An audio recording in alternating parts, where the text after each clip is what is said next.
जियां त हींअर आउं मौजूदु आहियां सॻियूं जे मशहूरु दरगाह हसन शाह बुखारीअ में, जिते ही क़दीमी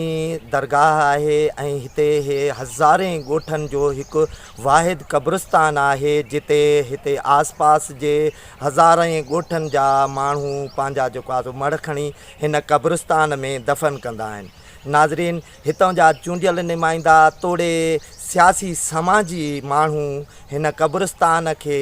50 साल गुज़रण बावजूदु चार दीवारी न ॾियारे सघिया आहिनि, जेको हिकु इंतिहाई अफ़सोस जहिड़ी ॻाल्हि आहे, छो त चार दीवारी न हुअण करे हिन क़ब्रिस्तान जी हिते जेके क़ब्रूं मौजूदु आहिनि उन्हनि जी तमामु घणी बेहुरमती थी रही आहे। नाज़रीन, चार दीवारी न हुजण जे करे हिन जे चौधारी जेके बि ॻोठ आहिनि उन्हनि जा जानवर मेहियूं ॿकरियूं तोड़े गऊं ऐं इवन गॾ ऐं कुता बि हिन क़ब्रिस्तान में सॼो ॾींहुं पंहिंजा देरा ॼमायूं वेठा आहिनि, जंहिंजे करे क़ब्रुनि जी बेहुरमती थिए थी ऐं क़ब्रूं मिस्मार थी रहियूं आहिनि। ऐं नाज़रीन, दरगाह हसन शाह बुखारी हिकु तमामु वॾी दरगाह आहे। हितां जा केतिरा ई अक़ीदतमंद हज़ारे माण्हू हिते अचनि था, पर को बि हिन क़ब्रिस्तान जी बेहुरमतीअ जो अॼु ॾींहं ताईं कंहिं बि नोटिस न वरितो आहे। चूंडियल नुमाइंदा